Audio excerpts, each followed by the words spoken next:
Hello everyone, good evening साथीहरू। म चाहिँ यहाँ देसी कुखुराको झोल पकाउन लागिरहेको छु हो।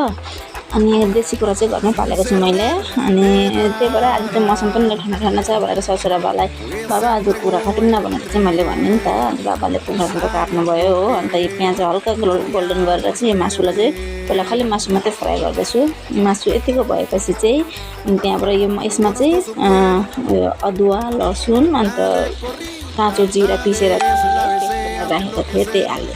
मिक्स गरेर चाहिँ यसमा यो मासु यतिको गोल्डन भयो भने चाहिँ अन्त बिचमा यसरी मसला हालिदिने हो।